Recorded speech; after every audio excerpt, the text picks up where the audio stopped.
I'm finding myself at a loss for words. And the funny thing is, అందరికీ వందనాలు. ప్రతి మనిషికి జీవితంలో ప్రతికూల పరిస్థితులు, అనుకూల పరిస్థితులు,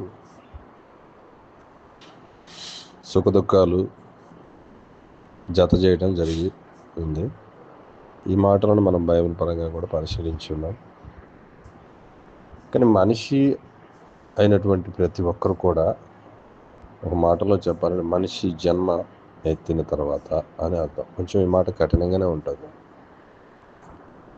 మనిషి జన్మ ఎత్తిన తర్వాత, ముఖ్యంగా క్రైస్తవ జన్మ ఎత్తిన తర్వాత, అనగా క్రీస్తు రక్తంలో కడగబడి నూతన సృష్టిగా చేయబడిన తర్వాత మన స్పందన ఎలా ఉండాలంటే, క్రీస్తు శరీరమునకు అవయవములుగా ఉన్నటువంటి మనము ఒక్కొక్క అవయవము శరీరం నుండి విడిపోతున్నప్పుడు,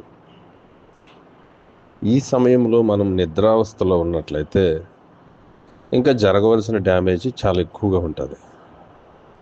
కానీ ఇకనైనా మనము కోలుకొని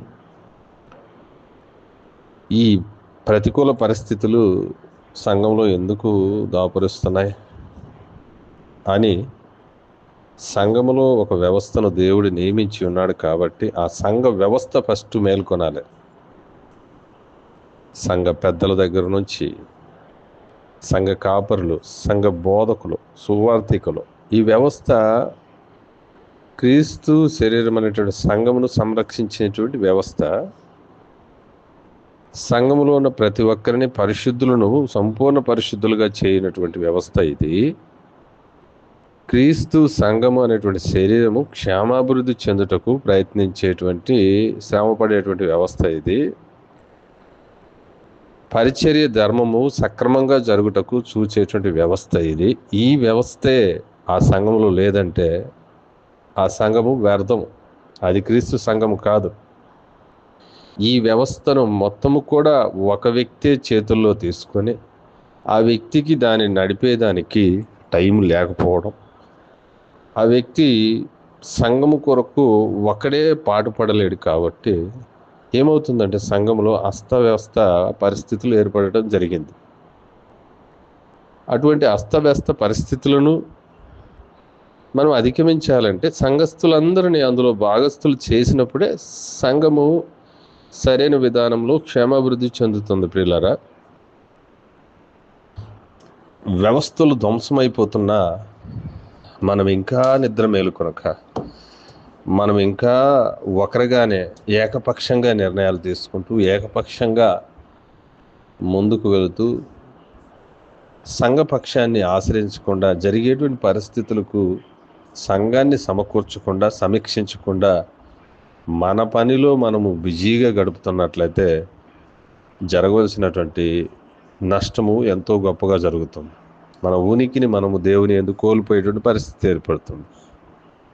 చూడండి, ఈరోజు ఒక వ్యక్తి పరుగులో, నేను సపోజ్ ఒక ఉద్యోగం చేస్తున్నాను. ఈ ఉద్యోగం చేస్తున్నప్పుడు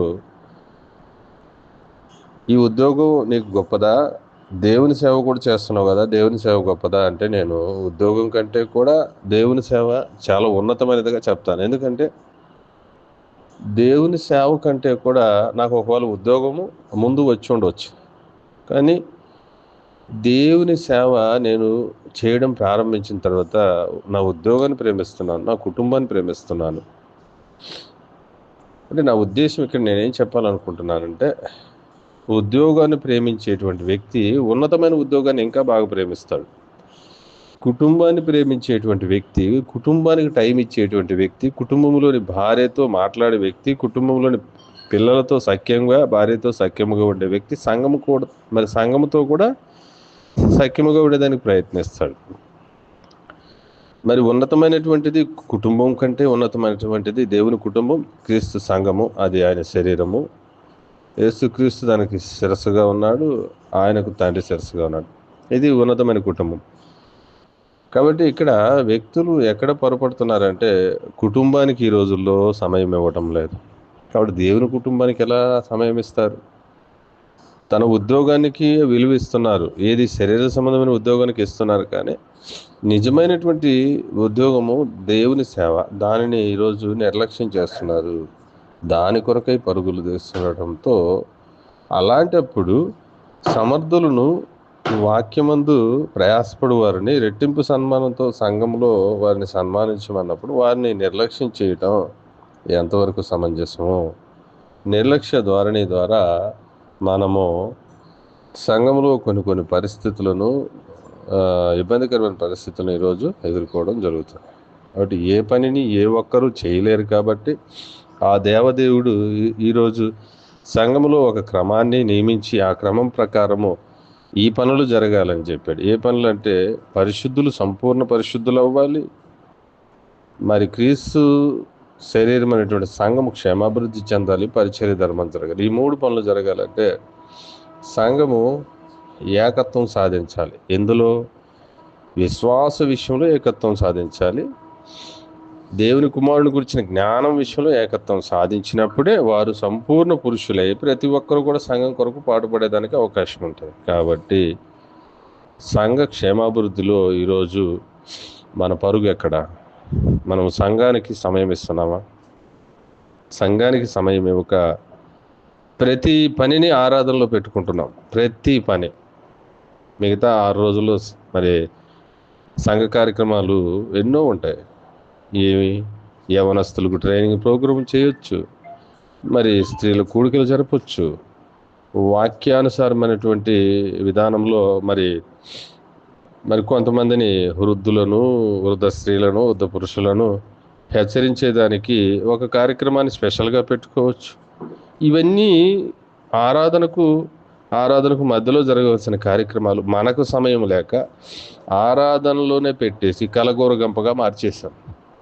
ఏంటి మన సమయం అంటే మన వేరే వ్యాపకాలు, మన వ్యాపార సంబంధమైనటువంటి విషయాల్లో మనం బిజీ అయిపోవడం వలన, మనం ఒక్కరమే సంఘం కొరకు పరిగెత్తడం వలన, మనం ఒక్కరమే సంఘంలోని అన్ని కార్యములను చేయడం ద్వారా, మనం ఒక్కరమే సంఘ నిర్ణయాలు కూడా ఏకపక్షంగా తీసుకోవడం ద్వారా సంఘ నిర్ణయాలు లేవు, సంఘపక్షమైనటువంటి ఆలోచనలు లేవు, సమకూర్చే విధానాలు లేవు. కాబట్టి ఈరోజు ఏకఛత్రాధిపత్యం సంఘాల్లో కొనసాగుతూ క్రీస్తు పరిపాలన కంటే ముఖ్యంగా ఛత్రపతి శివాజీ పరిపాలన మొదలైపోయింది. కాబట్టి అలాంటి పరిపాలనలో జరగటం ద్వారానే ఈరోజు సంఘాల్లో అస్తవ్యస్త మరి పరిస్థితులు ఏర్పడటం కారణమైనవి. కాబట్టి ఇకనైనా క్రైస్తవులైనటువంటి మనము నిద్రావస్థ నుంచి మేలుకొని సంఘాలలో ఉండవలసిన వ్యవస్థలను సమకూర్చుకొని క్రీస్తు సంఘము అది సర్వోన్నతమైన మార్గము, పరలోకం చేర్చేటువంటి మార్గము.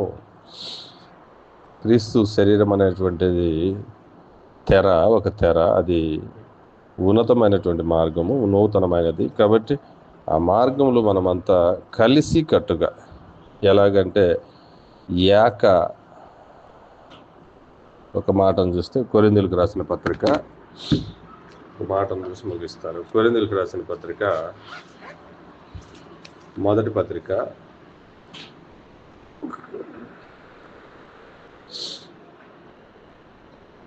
కొరింథీయులకు రాసిన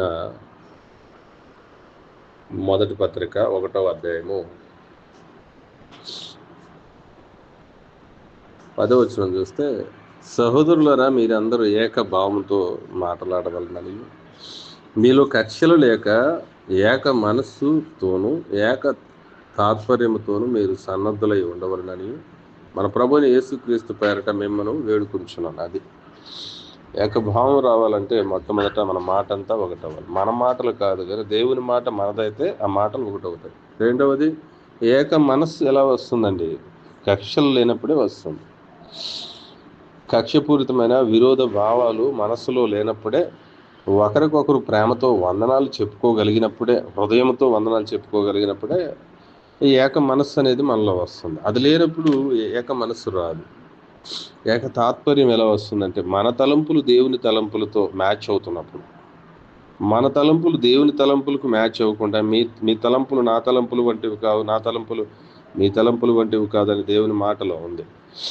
మీ త్రోవలు నా త్రోవలు వంటివి కాదన్నప్పుడు ఆయన తాత్పర్యము మన తాత్పర్యం ఒకటి కాదు. కాబట్టి ఏకభావం రావాలంటే మన మాట ఒకటి అవ్వాలి. అది దేవుని మాట, అపోస్తుల బోధ అయి ఉండాలి. మన మనస్సు ఏకమవ్వాలంటే మన మనస్సులో విరోధ భావాలు ఉండకూడదు, కక్షలు ఉండకూడదు. ఇది రెండవది.